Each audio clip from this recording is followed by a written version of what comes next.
Hello and welcome to part 2 of my series on how to make a highly detailed model railway on a budget, and it's made by a 13-year-old.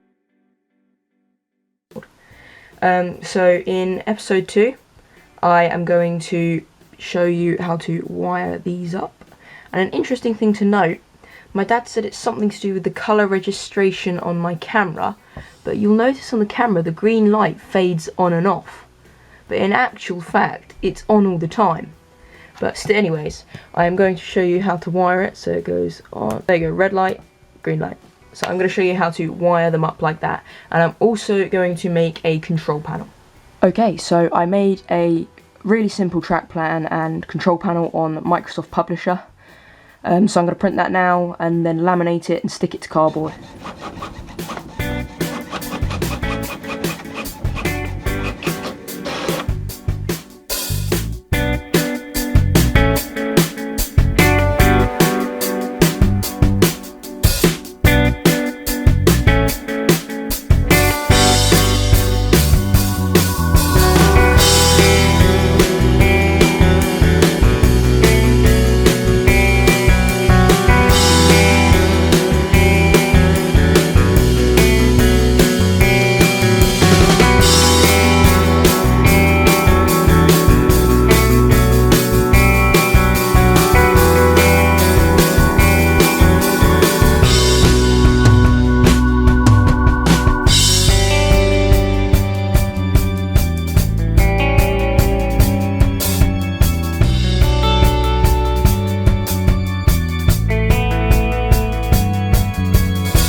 Right, so I have finished my control panel, as you can see.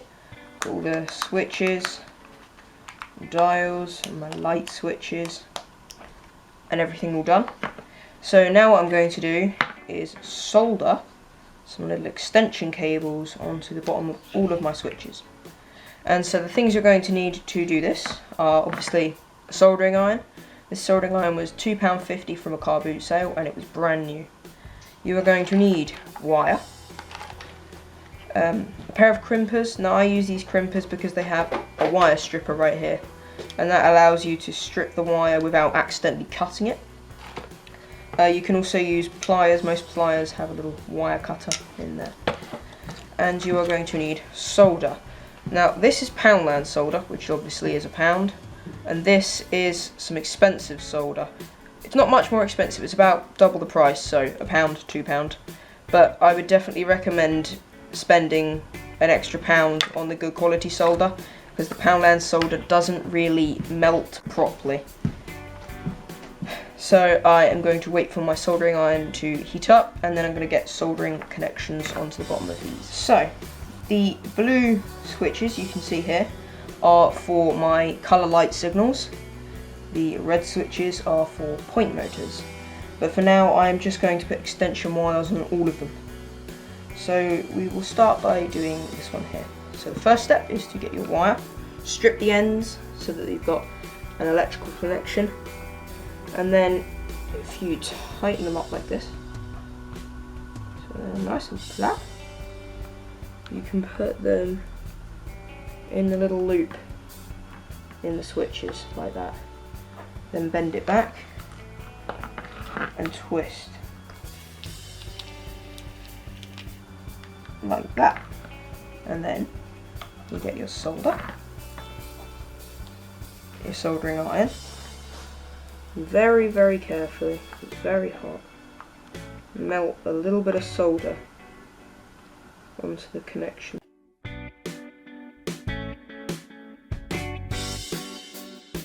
It does take a while, but take your time, because it's important you get a good connection. There's sometimes the little blobs of solder fall off, which can be annoying, so you have to go and redo the connection.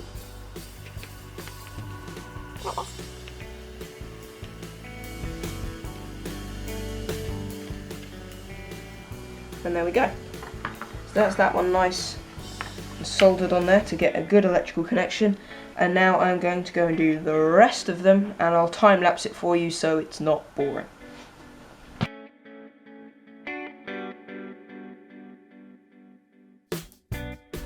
One quick thing to note is that the vapour that comes off of the soldering iron is not overly good to breathe in, so make sure you wear a little face mask like this. And to sticking with the budget theme, this is from Poundland.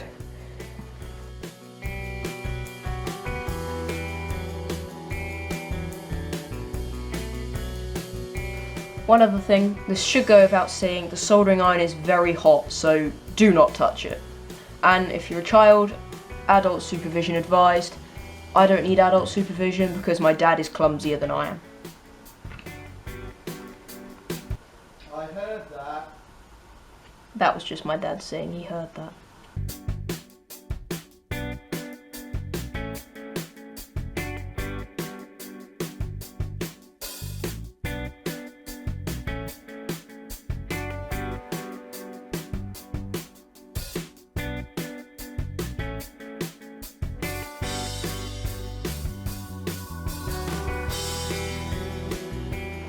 Two down, loads to go. So it's really time consuming, but it really does give you an excellent electrical connection. So it's well worth it.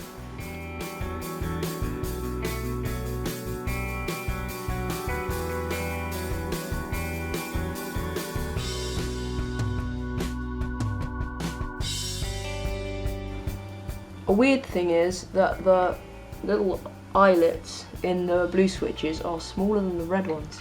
So with the wires, I'm having to pull a couple out to make them fit.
Okay guys, last cable. So I've soldered on 23 cables, this is the 24th, and it is incredibly time consuming soldering, but I definitely think it is well worth it because it gives you a really strong electrical connection. So it's taken me just under an hour to do all of this, but there will then be a really good electrical connection. Okay, just a quick tip. You may have noticed that when I began soldering, the tip of my soldering iron was a copper colour, a kind of orangey kind of colour. And now I've finished soldering, it is kind of grey and black and charred.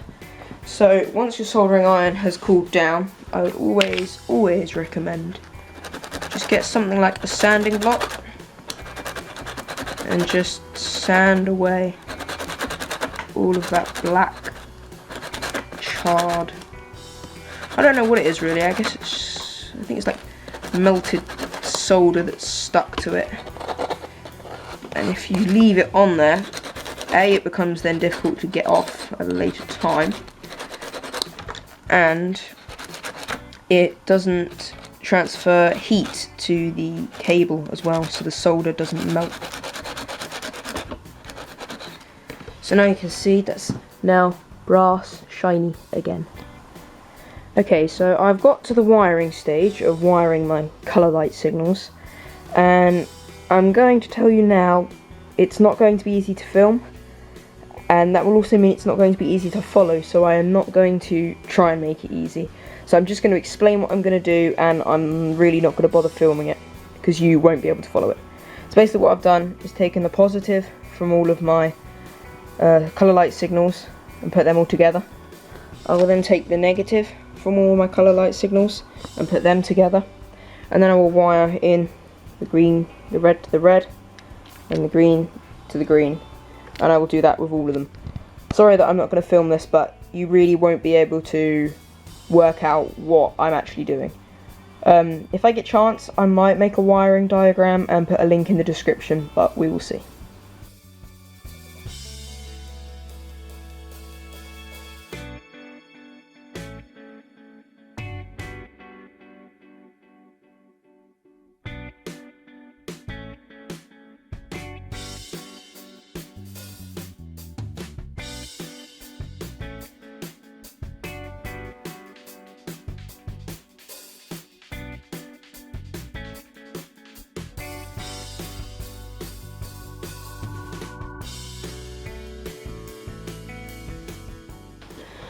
Okay, so I have now completed one signal. It's taken me about 10 minutes. And I am going to go and do the other two signals now. So I'm expecting in total it will probably take me about half an hour. Okay, so I have wired up all of my signals, put my control panel in place. At the moment the only things that are wired up is that one and that one, which are my three signals. These ones here are going to be for point motors, and these are just general on-off switches. So if I press this switch, you can see that the signals shine a colour, and by simply flicking the switch I can change the colour of all of them. So that's quite good. So green light, red light, green light, red light, they all change colour, and if I hit the switch again they all go off. So thanks for watching this video, I hope you enjoyed it. If you enjoyed it, leave a like and don't forget to subscribe, and stay tuned for part 3, which will probably be coming out next weekend. And don't forget to like, comment, and most importantly, subscribe. Hi, if you enjoyed this video, don't forget to click on the left for a previous video in this series, click on the right for another video you will probably enjoy, and don't forget to click to subscribe to be notified every time we upload a new video every single weekend. Subscribe.